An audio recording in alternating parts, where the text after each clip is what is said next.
السلام علیکم ورحمۃ اللہ وبرکاتہ۔ کیا حال ہے سب کا؟ نحمده ونصلی علی رسولہ الکریم، اما بعد فاعوذ باللہ من الشیطان الرجیم، بسم اللہ الرحمن الرحیم، رب اشرح لی صدری ویسر لی امری واحلل عقدۃ من لسانی یفقہوا قولی۔ فصل 84، صفحہ نمبر 391، تحریم فواحش اور حفظ عصمت کا وجوب، یعنی فواحش کو، بے حیائی کے کاموں کو اللہ نے حرام قرار دیا ہے، اور عزت و عصمت کی حفاظت جو ہے یہ واجب ہے، لازم ہے، یہ مقاصد شریعہ میں سے ہے، دین کی بنیادوں میں سے ہے، دین کا ایک بڑا حصہ ہے۔ تحریم فواحش اور حفظ عصمت کے وجوب وغیرہ کے بارے میں اب تک کے امور بطور مقدمہ اور تمہید پیش کیے گئے ہیں، یعنی یہ پچھلی ساری کتاب مقدمہ ایک طرح سے کس چیز کا؟ اس باب کا یا اس موضوع کا جس کے لیے یہ کتاب لکھی گئی تھی۔ جیسے کہ ابتدا کے جنہوں نے لیسن سنے ہو انہیں معلوم ہوگا کہ دوائے شافی یہ مرض عشق کی دوا ہے ایک طرح سے، کہ ایسے لوگ جو کسی حرام تعلق میں مبتلا ہو جائیں اور وہ اس سے باہر آنا چاہیں تو ان کے لیے یہ کتاب ایک دوا کی حیثیت رکھتی ہے۔ تو انہوں نے اس سے پہلے جتنی بھی باتیں کہی ہیں وہ لوگوں کو ایک طرح سے ذہنی طور پر تیار کیا ہے، اور اب اصل موضوع کی طرف آ رہے ہیں۔ آن حضرت صلی اللہ علیہ وسلم نے ارشاد فرمایا، اکثر ما يدخل الناس الفم والفرج، اکثر لوگوں کو منہ اور شرمگاہ جہنم میں لے جائے گی، یعنی دوزخ میں جانے کی ایک بہت بڑی وجہ، ایون اسلام لانے کے بعد، مسلمان ہونے کے باوجود، بعض اوقات عابد و زاہد ہونے کے باوجود کہ آپ قرآن بھی پڑھتے ہیں، نمازیں بھی پڑھتے ہیں، صدقہ خیرات بھی کرتے ہیں، لیکن اپنی زبان کی حفاظت نہیں کرتے، زبان سے دوسروں کو تکلیف دیتے ہیں، اور اسی طرح اپنی عزت و عصمت کی حفاظت نہیں کرتے، تو یہ ایک بہت ہی خطرے کی بات ہے۔ اکثر لوگوں کو منہ اور شرمگاہ جہنم میں لے جائے گی، سزا کا مستحق قرار دے گی۔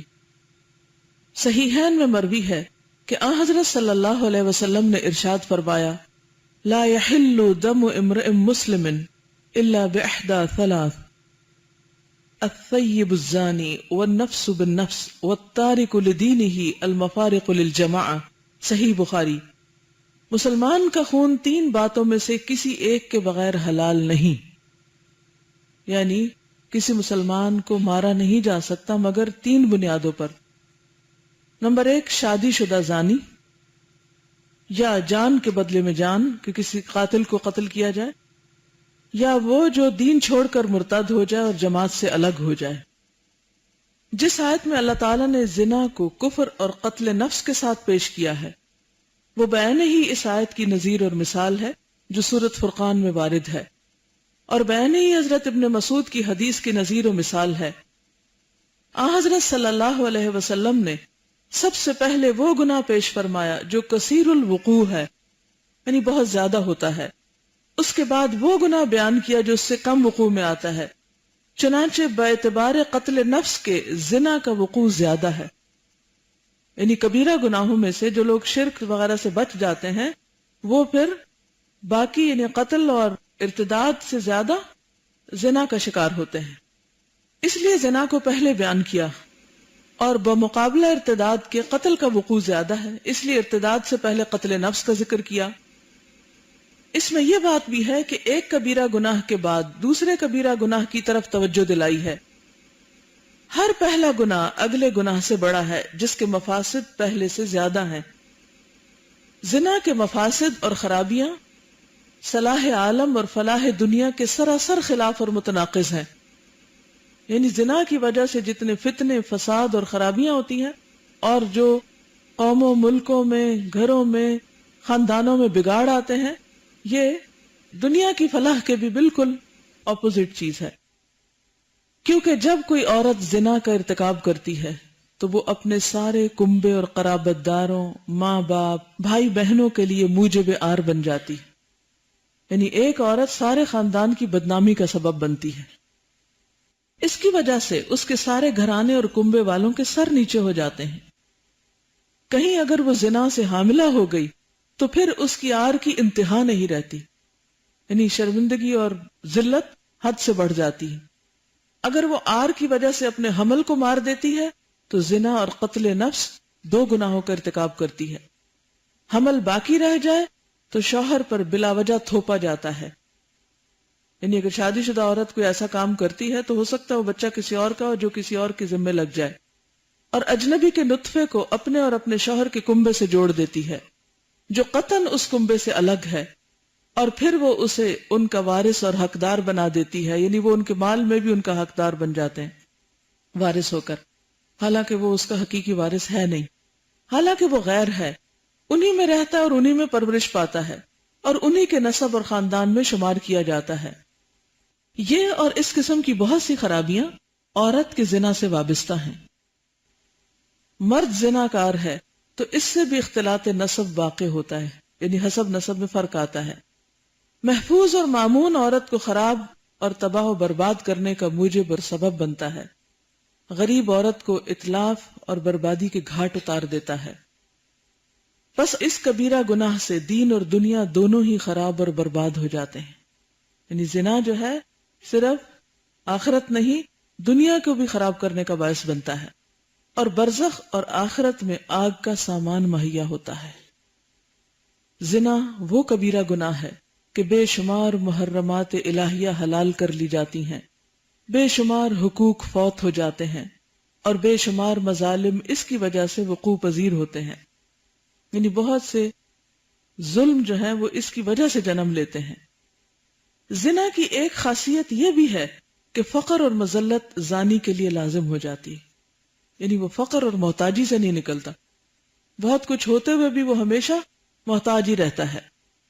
زانی کی عمر کوتاہ ہو جاتی یعنی کم ہو جاتی ہے، اور وہ لوگوں میں عموماً روسیہ یعنی بدنام ہو جاتا ہے۔ یہ بھی زنا کی خاصیت ہے کہ زانی کا قلب مضطرب اور منتشر ہو جاتا ہے، یعنی اس کے دل کو چین نہیں ہوتا، اس کا قلب موت کے گھاٹ نہیں اترتا تو کم از کم بیمار اور مریض ہو جاتے، یعنی دل کی بھی بیماریاں بعض اوقات اس سے منسلک ہوتی ہیں، اور حزن و غم اور خوف و ہراس کا مخزن ضرور بن جاتا ہے، یعنی ایک گلٹ اور پریشانی اور پشیمانی انسان کے اندر جنم لیتی ہے، جس کی وجہ سے وہ کسی کو منہ دکھانے کے قابل نہیں ہوتا، لوگوں سے میل ملاقات بعض اوقات چھوڑ دیتا ہے اور اپنی الگ ہی ایک دنیا بسا لیتا ہے۔ خدائے مالک الملک اسے فرشتوں سے دور پھینک دیتا ہے اور شیطان کے قریب، بلکہ شیطان کی گود میں بٹھا دیتا ہے۔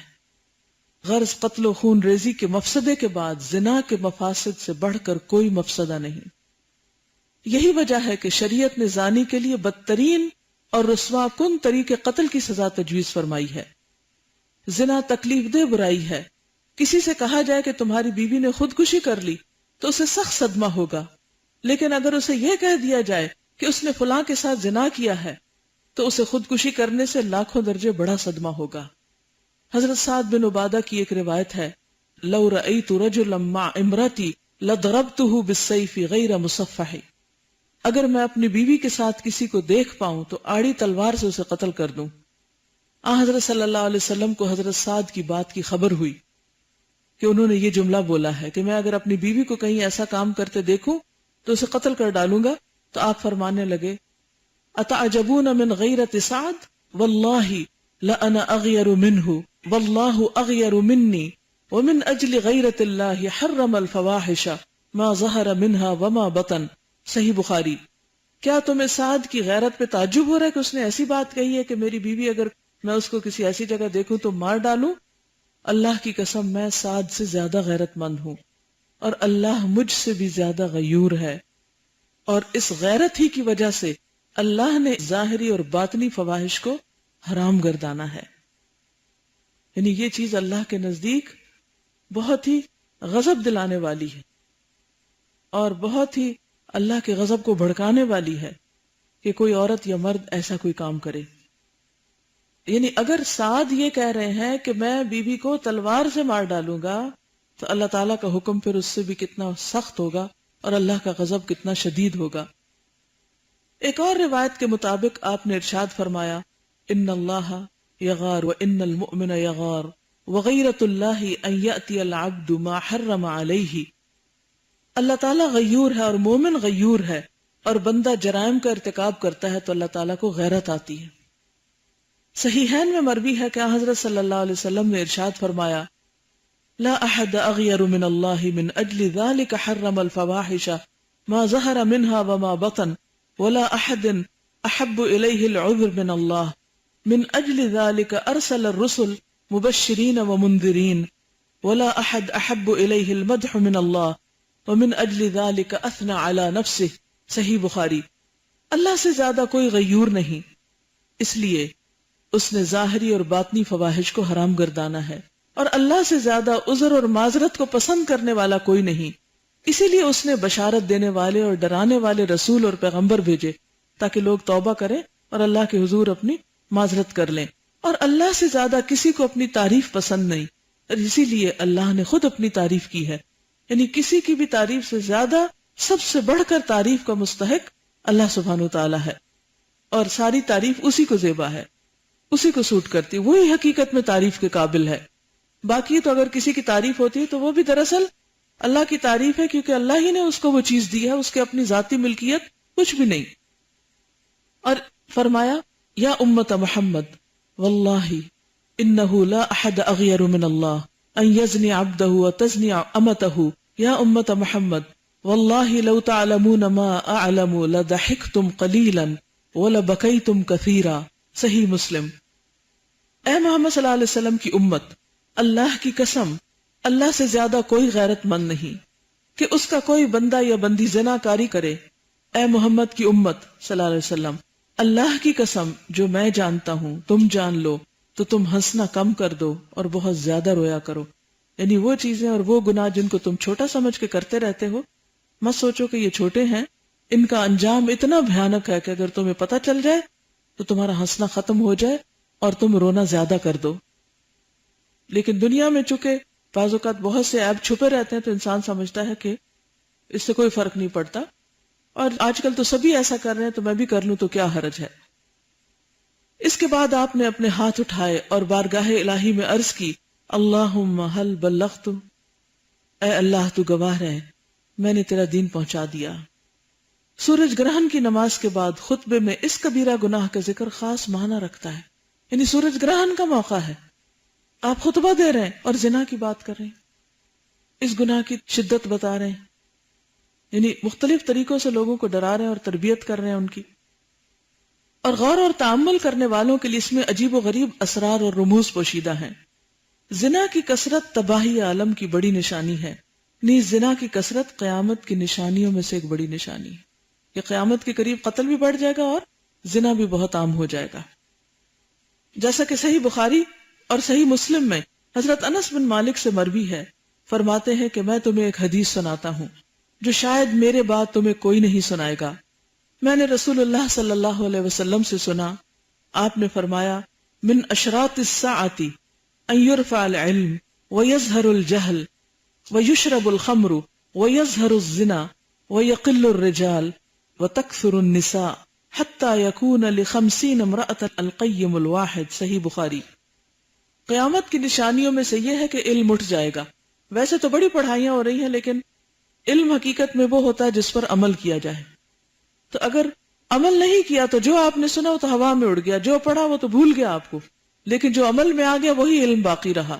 جہالت بڑھ جائے گی کیونکہ عمل نہیں ہوگا، تو یوں لگے گا جیسے پتہ ہی نہیں لوگوں کو۔ شراب خوب پی جائے گی اور زنا کی کثرت ہو جائے گی، مرد کم ہو جائیں گے، عورتوں کی کثرت ہو جائے گی، عورتوں کی اس قدر کثرت ہو جائے گی کہ ایک مرد 50 عورتوں کا بار اٹھائے گا۔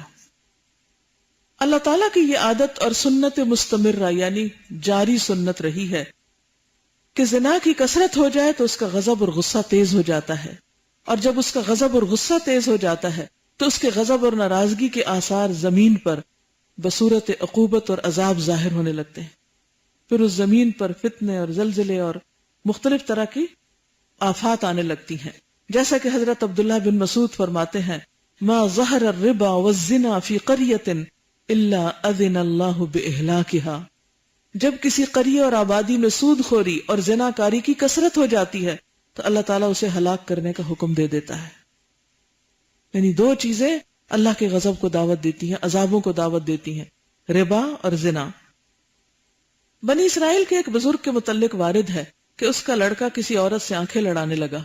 یہ دیکھ کر اس نے اپنے بیٹے سے کہا کہ خوب بیٹے خوب، اور اسی وقت وہ سر کے بل تخت سے نیچے گرا، اس کی شاہرگ پھٹ گئی اور اس کی بیوی بھی اسی طرح گر پڑی. اس کے بعد اس سے خطاب کیا گیا کہ تم جیسے لوگوں میں کبھی خیر و برکت نہ ہوگی. اللہ تعالیٰ نے زنا کی حد کو دوسری حدود کے مقابلے میں 3 خصوصیتوں سے ممتاز گردانا ہے. ایک یہ کہ زنا کی حد کا طریقہ نہایت ذلت آمیز اور رسوا کن مقرر فرمایا کہ لوگوں کے اجتماع میں زانی محسن کو سنسار کیا جائے، یعنی سزا جو ہے وہ چھپ کے نہ دی جائے، لوگوں کے بیچ میں لا کے دی جائے تاکہ دوسرے لوگ بھی اس سے سبق سیکھیں. اور جن صورتوں میں زنا کی عقوبت اور سزا کم رکھی ہے وہاں بھی جسمانی اور قلبی سزا تجویز کی گئی ہے کہ جسم پر کوڑے لگائے جائیں اور 1 سال کے لیے اسے جلا وطن کر دیا جائے، یعنی اس سے کوئی تعلق رکھا نہ جائے اور اس کو ملک بدر کر دیا جائے، سب اس سے بائیکاٹ کر لیں. دوسری خصوصیت یہ ہے کہ زنا کی سزا جو دین اور شرع نے مقرر کی ہے اس میں کسی قسم کی رحم دلی اور رأفت قلبی نہ برتی جائے، کیونکہ قرآن مجید میں آتا نا اللہ کے دین اور حدود کے معاملے میں کسی قسم کی کوئی ہمدردی اور نرمی نہ آئے تمہارے دل میں. اللہ تعالیٰ کی حد کے اجراء میں رحم دلی رکاوٹ نہ ڈالے، کیونکہ حق سبحانہ و تعالیٰ نے یہ عقوبت اور سزا عین اپنی رحمت اور رحفت کی بنا پر ہی شروع فرمائی ہے. کہ اللہ تعالیٰ نے یہ عقوبت یعنی سزا عین اپنی رحمت اور رأفت کی بنا پر ہی شروع فرمائی ہے، یعنی مشروع فرمائی ہونا چاہیے، یعنی اس کو دین کا ایک قانون بنا دیا ہے. وہ ارحم الراحمین ہے، سب سے زیادہ مہربان ہے، 70 ماؤں سے بڑھ کے پیار کرنے والا ہے. باوجود اس کے اس کی رحمت اس عقوبت اور سزا کو نہیں روکتی، یعنی پھر بھی یہ سزا رکھی ہے کیونکہ اس کی خرابیاں بہت زیادہ ہیں. بس اگر تمہارے قلوب میں بھی رحمت اور رأفت کا جذبہ ہو تو اس کے فرمان کے نفاذ میں کسی قسم کی رکاوٹ نہ ڈالو. یہ بات اگرچہ ہمہ قسم کی حدود میں ہونی چاہیے، لیکن زنا کی حد میں خصوصیت کے ساتھ اس کا ذکر فرمایا ہے کیونکہ یہاں اس کے ذکر کی سخت ضرورت تھی. لوگ اس لیے عموماً چوروں، ڈاکوؤں اور تہمت لگانے والوں، شراب خوروں کے خلاف جو خفگی، ناراضگی، غصہ، نفرت رکھتے ہیں وہ زانی کے خلاف نہیں رکھتے. یعنی اگر کوئی چوری کر لے تو سب اسے بہت برا بھلا سمجھتے، کوئی شراب پی لے تو اس کو بھی برا سمجھتے، لیکن کوئی زنا کر لے تو عام طور پر لوگ اس کا اتنا نوٹس نہیں لیتے. تو اس لیے اللہ تعالیٰ نے اس کو ایک رسوا کن سزا کے طور پر پیش کیا. بلکہ زانی پر جس قدر رحم اور رأفت ان کے دلوں میں ہوتی ہے اتنی دوسرے جرائم کے ارتکاب کرنے والوں پر نہیں ہوتی. یعنی اگر کوئی پتہ چلے ایسے کسی واقعے کا، کیسے قصے کا، اور اگر کسی کو سزا ملے تو لوگ کہتے ہیں ہائے بیچاروں کے ساتھ یہ ہو گیا. اس لیے اللہ تعالیٰ نے پرزور طریقے سے منع کر دیا کہ اس بارے میں رحم اور رأفت کو قطعاً جگہ نہ دی جائے کہ حدود الہی معطل ہو کر رہ جائیں. زنا کے متعلق یہ خصوصیت کیوں ہے؟ اس کا سبب یہ ہے کہ زنا کا ارتکاب شرفاء سے بھی ہوتا ہے اور متوسط طبقے اور ادنا طبقے کے لوگوں سے بھی، یعنی ہر طبقے کے اندر یہ برائی پائی جاتی ہے. زنا کے دوائی اور اسباب بہت سے، دوائی یعنی داعیہ یعنی موٹیویٹ کرنے والے فیکٹرز، لیکن سب سے بڑا سبب عشق ہے اور اسی بیماری پر یہ کتاب لکھی گئی ہے. زنا کے بہت سے اسباب ہیں، بعض اوقات غربت کی وجہ سے، مال کی وجہ سے، مجبوری کی وجہ سے، کسی ہراسمنٹ کی وجہ سے بھی اس کا ارتکاب ہوتا ہے، لیکن سب سے بڑا سبب عشق ہے. انسانی قلوب جبلی اور طبعی طور پر عاشق پر رحم کرنا پسند کرتے ہیں، بلکہ بہت سے لوگ تو عاشق کی امداد اور اعانت کو اطاعت اور ثواب سمجھتے ہیں اور اس کو سپورٹ کرتے ہیں. معشوق کی صورت دیکھنا حرام ہے، لیکن پھر بھی یہ چیز عام طور پر مکروہ نہیں سمجھی جاتی. لوگ اپنے بیگز میں اور پاکٹس میں تصویریں لیے پھرتے ہیں اپنے محبوبوں کی، حالانکہ ان کی طرف ایسی نظر سے دیکھنا حرام ہے، لیکن کوئی اس کی حرمت کو سمجھتا ہی نہیں. اور آپ دیکھیں کہ اب تو فینز ہونے کے نام سے اتنی کھلم کھلا لوگ بے حیائی کے ساتھ سب کے سامنے بیٹھ کر بات کرتے ہیں. حتیٰ کہ بعض کیسز میں تو خاندانوں میں دیکھا گیا کہ شوہر بیوی بچوں کے سامنے کسی فلم سٹار عورت کی تصویر لیے پھرتے ہیں اور دکھاتے ہیں اور سب کے سامنے تبصرہ کر رہے ہیں اور لٹکائی بھی اور سجائی بھی ہے اور اس کا ذکر کھلے عام ہو رہا ہے اور اس کو کوئی برائی بھی نہیں سمجھا جاتا. اور ایسے خوبصورت الفاظ سے اس برائی کو ڈھانپ دیا گیا ہے کہ جس چیز کو دیکھنا بھی حرام. اور آپ دیکھیں کہ اگر صرف ہم اس حرمت کو ہی سمجھ لیں کہ کسی غیر مرد کی تصویر یا کسی غیر عورت کی تصویر اس طرح دیکھنا حرام ہے تو یہیں سے جڑ کٹ جائے.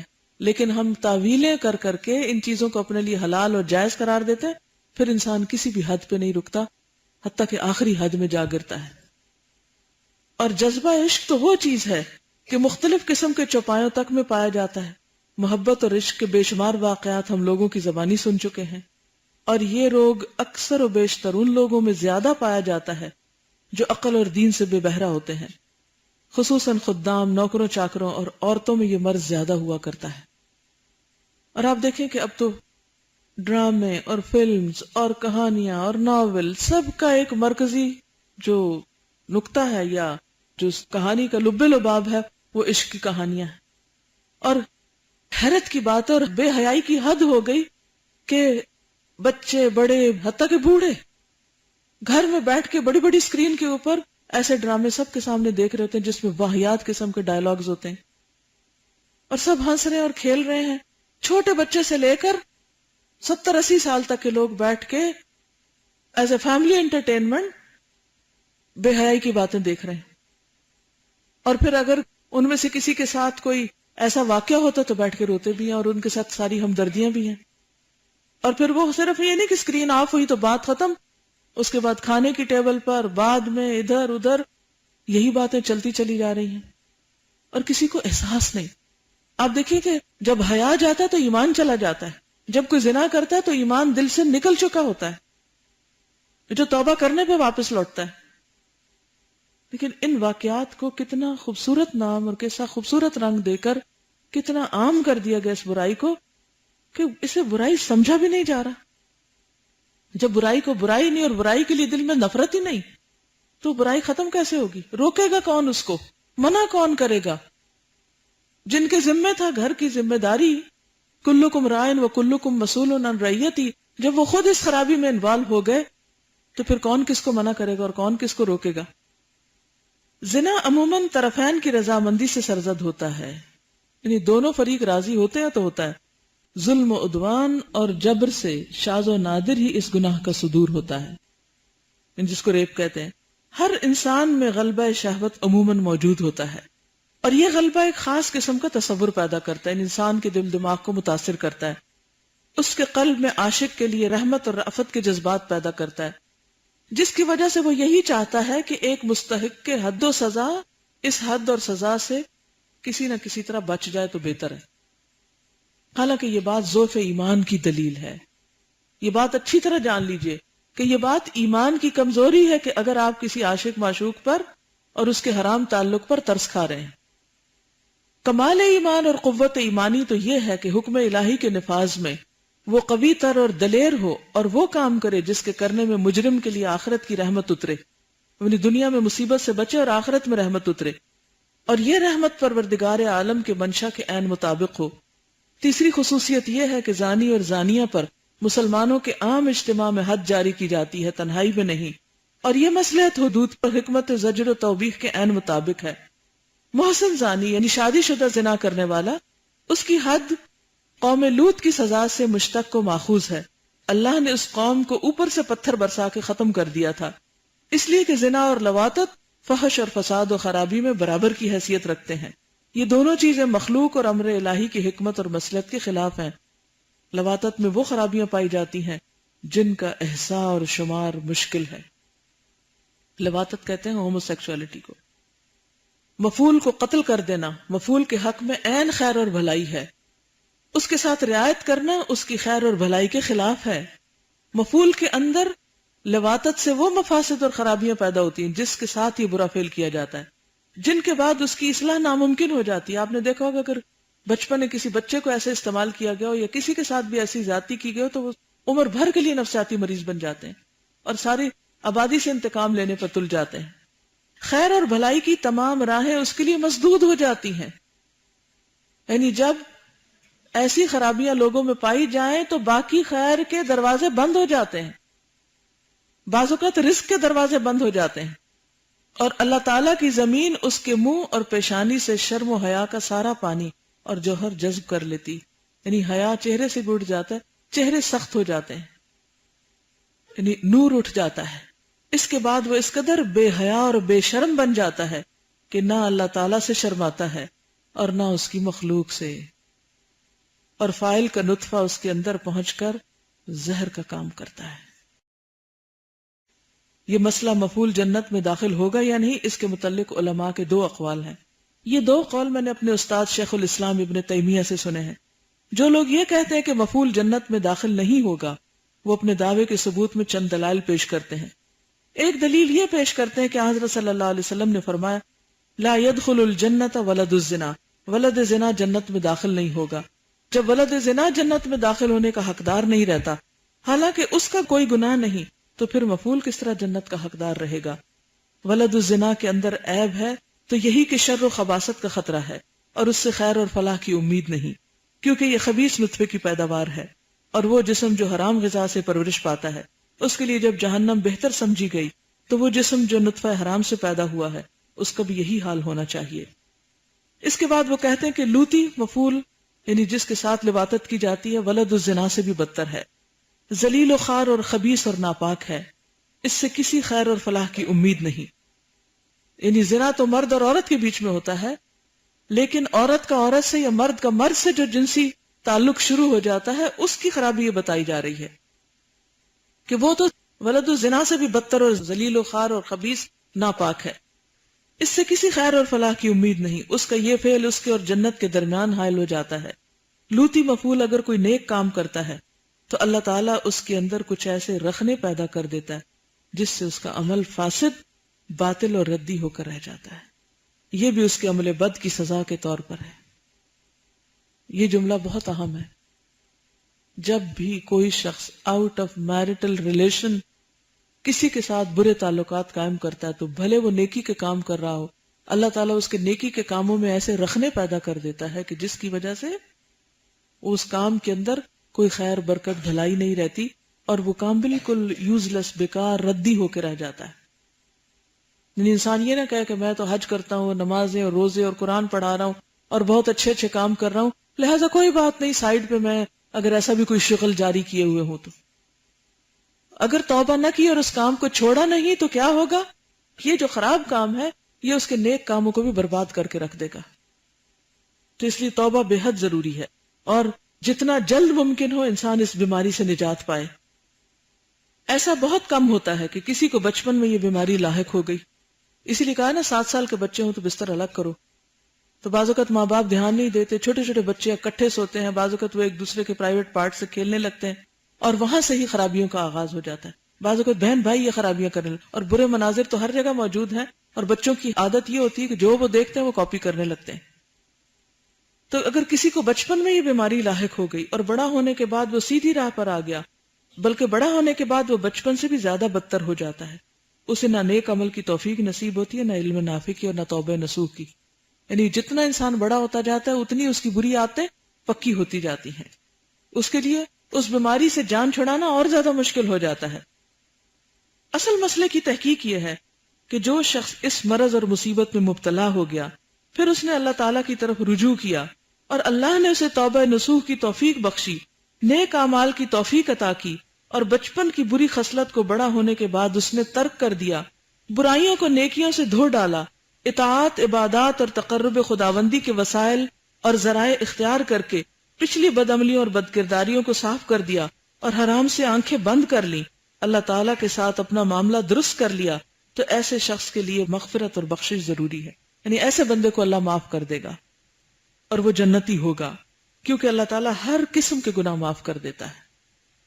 تو یہاں ایک پہلے تو سخت بات کی گئی، لیکن یہاں دوبارہ پھر امید بھی دلائی گئی کہ اگر انسان نہیں عادت چھوڑتا تو بڑا بھیانک انجام ہے، اور اگر چھوڑ کے توبہ کر لیتا ہے تو اللہ تعالیٰ اس کی پچھلی ساری برائیوں کو نیکیوں میں بدل دے گا۔ توبہ کرنے سے ہر قسم کے گناہ معاف ہو جاتے ہیں، توبہ سے شرک تک معاف ہو جاتا ہے، اللہ تعالیٰ کے پیغمبروں اور اللہ تعالیٰ کے دوستوں کو قتل کرنے کا گناہ بھی، کفر اور جادو کا گناہ بھی توبہ سے معاف ہو جاتا ہے۔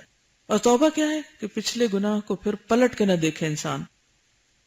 پھر یہ گناہ توبہ سے معاف کیوں نہ ہوگا جبکہ اللہ تعالیٰ کی حکمت عدل و فضل ہی پر قائم ہے۔ التائب من الذنب کمن لا ذنب لہ، گناہ سے توبہ کرنے والا ایسا ہے گویا اس نے گناہ کیا ہی نہیں، گناہ سے توبہ کرنے والا ایسا ہے جیسے گناہ کیا ہی نہ ہو۔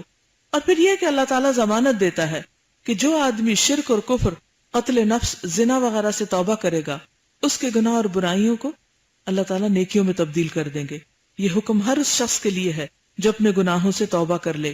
گناہ کسی بھی قسم کے ہوں، جیسے کہ اللہ تعالیٰ کا ارشاد ہے، کہہ دو اے میرے بندو جنہوں نے اپنے اوپر زیادتی کی ہے، تم اللہ کی رحمت سے نا امید نہ ہو، اللہ تمام گناہوں کو یقیناً بخش دے گا، وہ واقعی غفور الرحیم ہے. یا تو یہ کہ انسان نفس کی لذت کی خاطر اس گناہ کو کرتا رہے اور نفس کو تعویلیں کر لے، کوئی بات نہیں، مجبوری ہے، دل کسی کے اختیار میں نہیں، اور عشق بھی عبادت ہے وغیرہ وغیرہ، جو بہت سی باتیں لوگوں نے مشہور کر رکھی ہیں، اور توبہ نہ کرے تو اس کا انجام تو بہت ہی بھیانک ہے، دنیا کی بھی رسوائی اور آخرت کی بھی. اور دوسری طرف توبہ، اور توبہ کا مطلب انسان ایسا ہو جائے جیسے اس نے کبھی گناہ کیا ہی نہیں تھا. یہ توبہ نہیں ہوتی کہ انسان کے توبہ توبہ اور پھر اٹھے اور وہی کام دوبارہ شروع کر دے. اور یہ یاد رکھیے کہ جب انسان سچی نیت کر لیتا ہے، دل سے پکا ارادہ کر لیتا ہے اور اللہ سے دعائیں مانگتا ہے اور اللہ کے آگے روتا ہے، تو اللہ تعالیٰ ضرور اس کی مدد کرتا ہے. آیت کے عموم سے کوئی ایک گناہ بھی خارج نہیں، البتہ یہ ضرور ہے کہ یہ حکم خاص توبہ کرنے والوں ہی کے حق میں ہے. ایسا آدمی جسے بچپن میں مفعولیت کی عادت پڑ جائے، یعنی ایسا گناہ کروانے کی عادت پڑ جائے اور بڑا ہونے کے بعد بچپن سے زیادہ خراب ہو جائے، اسے توبہ نصوح اور عمل صالح کی توفیق نصیب نہیں ہوتی. یعنی جب عادتیں پختہ ہوں تو پھر وہ کہتا ہے اب اتنے گناہ کر لیے، شیطان بھی مایوس کرتا ہے، اب تو تمہیں معافی مل ہی نہیں سکتی، اس لیے اور کر لو.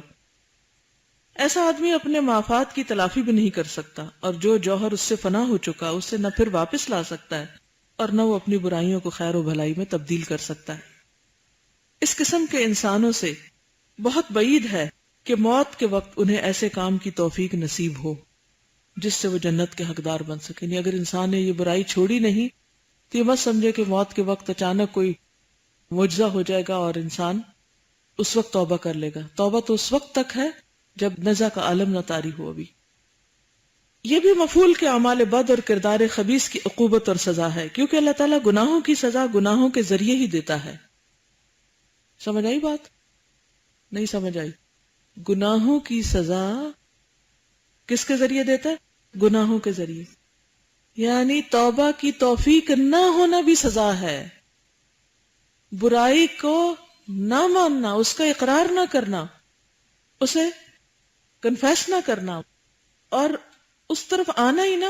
یہ کیا ہوتا ہے؟ دراصل برائی کر کر کے دل سخت ہو جاتا ہے. جب دل سخت ہو جاتے تو پھر انسان اس پہ اور ہٹ درمی اختیار کرتا ہے اور بے حیا بن جاتا ہے. گناہوں پر گناہ جب بڑھتے جاتے ہیں تو عقوبتوں پر عقوبتوں کا بار بھی بڑھتا جاتا ہے. اور یہ اسی طرح ہے جس طرح نیکی کا بدلہ نیکی سے دیا جاتا ہے اور بے شمار نیکیاں جمع ہوتی ہیں. یہ پہلے بھی آپ پڑھ چکے ہیں کہ جب انسان ایک نیکی کرتا ہے تو اس سے اگلی نیکی کا دروازہ کھلتا ہے اور اگلی کا اور اگلی کا، اور وہ پھر ایک باغ لگتا چلا جاتا ہے. لیکن اگر انسان برائی کرتا ہے تو پھر برائیوں کے دروازے کھلتے ہیں. اکثر دیکھنے میں آیا کہ عالم نزع میں حسن خاتمہ اور انسان کے درمیان بدعملیاں اور گناہ بطور عقوبت اور سزا حائل ہو جاتے ہیں. جیسے کل کسی نے وہ تجربہ سنایا کہ ہاسپٹل میں نزع کے عالم کے بعض مریض جو تھے وہ صرف گالیاں بک رہے تھے اور کچھ منہ سے نکل ہی نہیں رہا تھا سوائے گالیوں کے، کیونکہ وہ چاہتے نہیں تھے جب زندگی میں انہوں نے نہیں چھوڑا اس عادت کو تو موت کے وقت کیسے چھوڑیں گے. اور انہی گناہوں کی وجہ سے انسان کو خاتمہ بالخیر کی توفیق نصیب نہیں ہو پاتی. حافظ عبدالحق الاشبیلی کہتے ہیں کہ سوء خاتمہ، برا انجام، اعاذنا اللہ منہا، کہ بہت سے اسباب، طریقے اور بہت سے دروازے ہیں. سب سے بڑا سبب، طریقہ اور دروازہ یہ ہے کہ انسان دنیا، طلب دنیا اور حرص دنیا میں خود مستغرق ہو جائے، یعنی دنیا کی لالچ میں پڑ جائے، آخرت کی جانب سے کلیتاً اعراض کر لے. یعنی جو کام آخرت کی یاد دلانے والے ہیں ان کے لیے کوئی وقت نہ نکالے، اور معاصی اور اللہ تعالیٰ کی نافرمانی میں بے دھڑک اقدام کرتا چلا جائے، کیونکہ اللہ تعالیٰ بھی پھر رسی ڈھیلی کر دیتا ہے اور انسان سمجھتا ہے غلط کام کر کے پکڑنی ہے تو تھوڑی اور کر لو. بعض لوگ ایسے ہوتے ہیں جن پر مختلف قسم کے گناہ اور مختلف قسم کی نافرمانیاں غالب آ جاتی ہیں، اور اللہ تعالیٰ سے اعراض اور غفلت، معاصی اور گناہ کی جانب جرت اور اقدام کا حصہ غالب آ جاتا ہے. ان کے قلب پر یہ امور غالب آ جاتے ہیں، قلب کے مالک بن جاتے ہیں. یعنی یہ برائیاں دل کو سیاہ کر دیتی ہیں، دل پہ چھا جاتی ہیں اور دل کو اپنے کنٹرول میں کر لیتی ہیں، اور عقل اور بصیرت کو اسیر اور غلام بنا لیتی ہیں. انسان کی عقل ماری جاتی ہے پھر انوار ملکی کی کندیلیں بجھ جاتی ہیں، یعنی اللہ کی طرف سے جو ایک خاص روشنی انسان کو نصیب ہوتی ہے. اومن کان میتا فاحییناہ وجعلنا له نورا یمشی بہ فی الناس. اللہ تعالیٰ ایمان والوں کو ایک نور دیتا ہے جس کی روشنی میں وہ لوگوں کے بیچ میں چلتے ہیں اور اپنے اصولوں پہ قائم رہتے ہیں. لیکن جب انسان اللہ کی نافرمانی کرتا ہے تو یہ چراغ بجھنے لگتے ہیں. اللہ تعالیٰ کی جانب بڑھنے کی راہوں میں دیواریں حائل ہو جاتی ہیں، جس کی وجہ سے نہ کوئی تذکرہ اور نہ کوئی نصیحت کارگر ہوتی ہے، نہ کسی معزت سے نور اور روشنی حاصل ہوتی ہے، اور نہ ہی کسی کے واعظ نصیحت سے کوئی روشنی ملتی ہے. بسا اوقات اسی حالت میں موت کا پنجہ آ دبوچتا ہے اور کچھ دور سے موت کی صدا بھی کانوں تک پہنچ جاتی ہے، لیکن اب اسے نہ تو اپنے مقصد اور ارادہ کا پتہ چلتا ہے، نہ راہ مقصد کا سراغ ملتا ہے. اس وقت اگرچہ اللہ کا داعی بار بار اسے مقصد اور راہ مقصد کی طرف دعوت دیتا ہے، لیکن سب بے سود اور بیکار ہوتا ہے، کسی کی بات پھر اس کے اوپر کوئی اثر نہیں کرتی. حافظ عبدالحق الاشبیلی کہتے ہیں کہ مجھے الناصر کے بعض خواص نے یہ کہا ہے کہ جب الناصر حالت نزع میں تھا، اس کا بیٹا اس کے سرہانے بیٹھ کے کہنے لگا لا الہ الا اللہ پڑھیے. الناصر نے اس کے جواب میں کہا مولا آیا میرا غلام کہاں ہے. لڑکے نے پھر اس کی تلقین کی، لیکن الناصر نے وہی جواب دیا. اس کے بعد اس پر غشی طاری ہو گئی. پھر کچھ ہوش آیا تو الناصر کے منہ سے وہی جملہ نکلا، یعنی میرا غلام کہاں ہے. اس کے بعد اس نے اپنے بیٹے سے کہا اے فلاں، الناصر تجھے یہ تیری تلوار کی وجہ سے پہچانتا ہے، اٹھ اور اسے جلد سے جلد قتل کر دے. یہ کہتے ہوئے الناصر نے جان دے دی. آخری بات کیا کہی، کیا حکم دیا، کیا حکم جاری کیا، وہی جو زندگی بھر جاری ہوتا رہا. حافظ عبدالحق الاشبیلی کہتے ہیں کہ ایک اور شخص جسے میں اچھی طرح جانتا ہوں، حالت نزع میں اس سے کہا گیا کہ لا الہ الا اللہ کہو. اس کے جواب میں وہ کہنے لگا فلاں مکان اس طرح آراستہ کر دو، فلاں باغ اس طرح درست کر دو. کیونکہ زندگی بھر وہ ڈیکوریٹر ہی رہا تو مرتے وقت بھی اس کو یہی باتیں یاد رہیں. حافظ عبدالحق الاشبیلی ہی کہتے ہیں کہ ابو طاہر السلفی نے مجھ سے یہ قصہ بیان کیا ہے کہ ایک شخص حالت نزع میں تھا، اسے کلمہ لا الہ الا اللہ کی تلقین کی گئی تو وہ فارسی میں کہنے لگا 10 11 یعنی 10 اور 11. ایک اور آدمی سے کہا گیا تو وہ کہنے لگا حمام من جاب کا راستہ کدھر ہے، یعنی کوئی ایک چیز کہتا تھا کوئی دوسری. حمام من جاب کا قصہ عجیب و غریب ہے. ایک شخص اپنے گھر کے دروازے کے باہر کھڑا تھا، اس کے گھر کا دروازہ ایسا ہی تھا جیسے حمام من جاب کا. اس وقت ایک لڑکی وہاں سے گزری اور اس نے اس سے پوچھا کہ حمام من جاب کا راستہ کدھر ہے. اس نے اپنے گھر کی طرف اشارہ کرتے ہوئے کہا کہ حمام من جاب یہ ہے. یہ لڑکی اس گھر میں داخل ہو گئی، پیچھے پیچھے وہ بھی پہنچ گیا. لڑکی نے اندر جا کر دیکھا کہ یہ حمام من جاب نہیں بلکہ اس شخص کا گھر ہے اور اس نے اسے دھوکہ دیا ہے. فوراً لڑکی نے اسے جھانسا دینے کی کوشش شروع کر دی. مسرت کا نہایت گرم جوشی سے اظہار کیا اور کہنے لگی ہم دونوں بڑے خوش نصیب ہیں جو اس طرح یہاں جمع ہو گئے. پھر اس نے اسے دھوکہ دے کر بھاگ نکلنے کی تدبیر نکالی. کہنے لگی موقع تو خوب ملا ہے، کیا اچھا ہو اگر اس وقت ہماری مسرتوں میں اضافہ کرنے والی چیزیں بھی موجود ہوتی.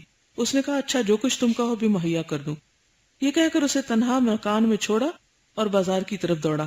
جاتے ہوئے دروازے کو کنڈی اور قفل لگانا بھی بھول گیا، یعنی تالا بھی نہ لگایا. بازار سے لوٹا تو دیکھا لڑکی ندارد. بغیر کسی قسم کی خیانت کے وہ لڑکی اپنی عصمت کو نہایت خوبصورتی سے بچا لے گئی. یہ دیکھ کر اس شخص پہ سکتہ طاری ہو گیا. اب وہ اسی کی یاد میں اپنا سارا وقت گزارنے لگا. راستوں میں، بازاروں میں، گلی کوچوں میں گھومتا اور یہ شعر پڑھتا رہتا یا رب قائلۃ یوما وقد تعبت این الطریق الی حمام من جاب.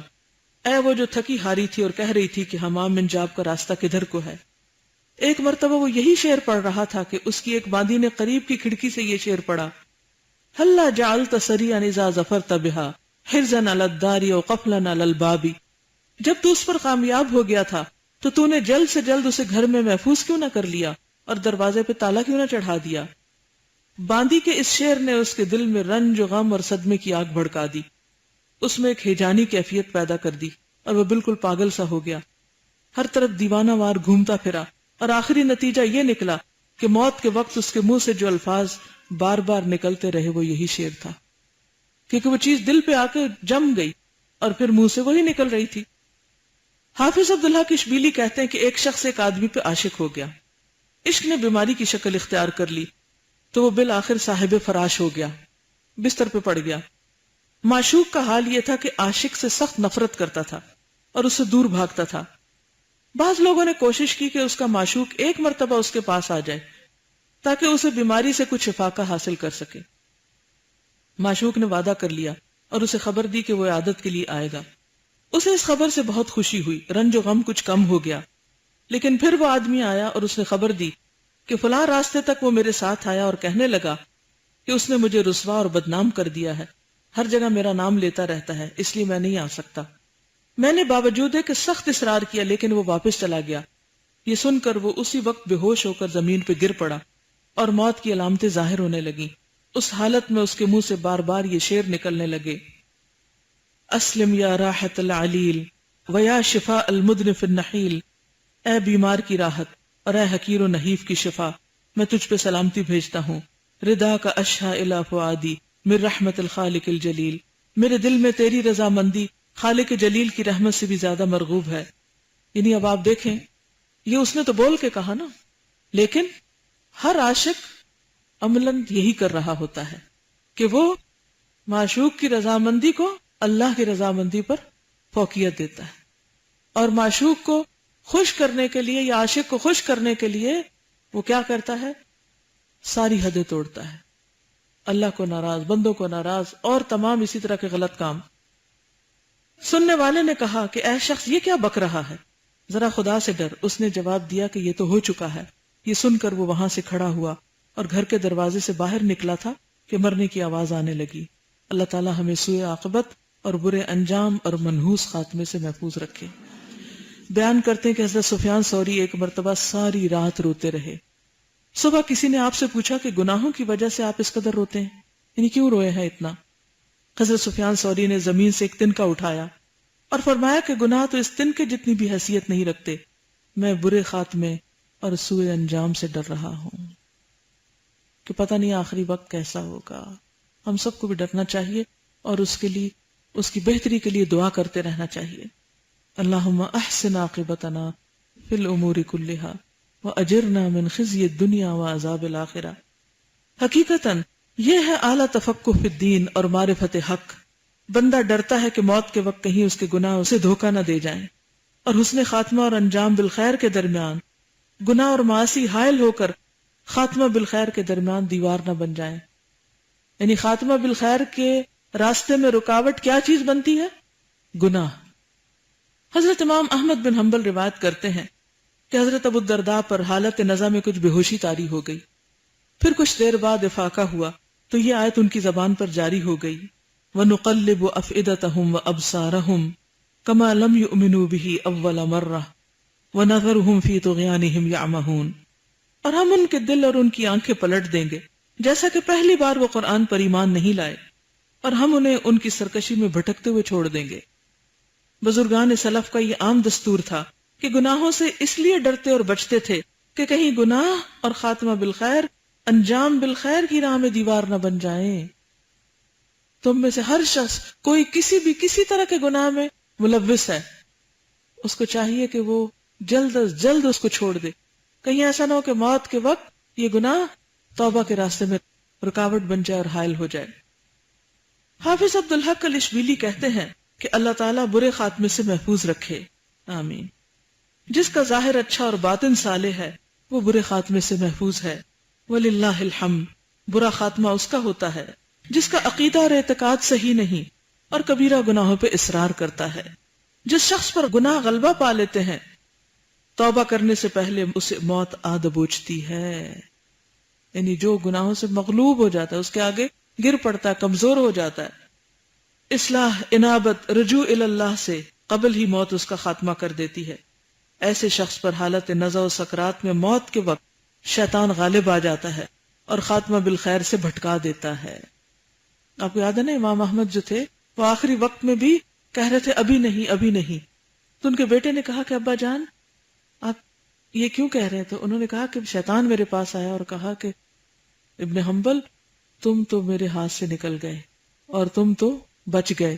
تو امام احمد بن حنبل کہتے ہیں کہ ابھی نہیں، ابھی نہیں، یعنی جب تک مجھے ہوش ہے چانسز ہیں کہ تو مجھے کہیں بھٹکا نہ لے۔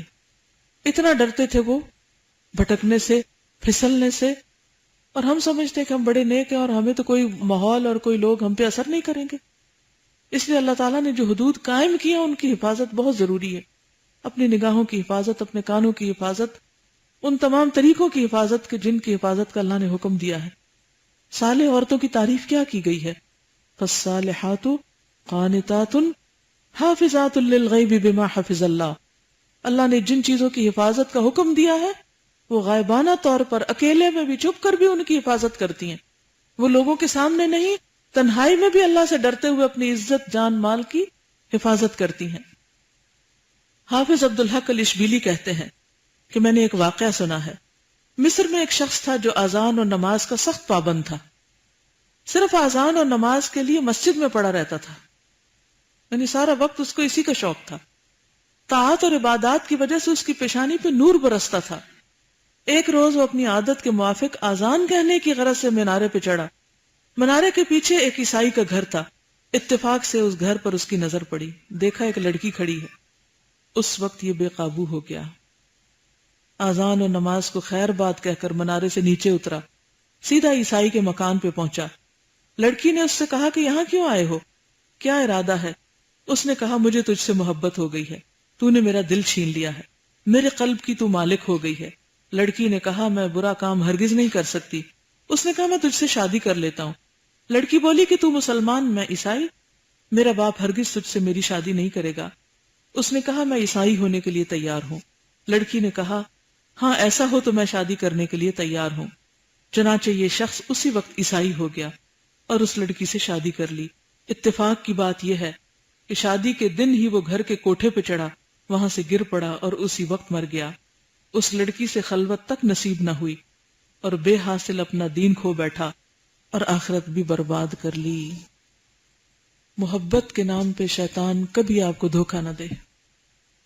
ہر حرام محبت سے اور اس راستے سے بھی توبہ کریں اور کسی دھوکے میں نہ آئے، کیونکہ اگر توبہ نہ کی تو کوئی پتہ نہیں کہ انسان سے نیکیوں کی صلاحیت چھنتی جائے اور پیچھے پیچھے کسی اور ہی راستے پہ نہ چل پڑے، وہ اپنے پاؤں پر الٹا ہی نہ پھر جائے۔ تو اس لیے کثرت سے توبہ استغفار اور اللہ سے مدد مانگنے کی ضرورت ہے، کیونکہ صرف اللہ کی ذات ہے جو انسان کو بچا سکتی ہے۔ کسی انسان میں کوئی طاقت نہیں کہ وہ ہمیں ہدایت کا راستہ دکھائے یا اس پہ قائم رکھے، یہ صرف اللہ کی ذات ہے۔ اس لیے کثرت کے ساتھ استغفار، آیت کریمہ اور ذکر الہی ضروری ہے۔ اللہ تعالیٰ ہمیں عمل کی توفیق دے۔ جزاکم اللہ خیرا۔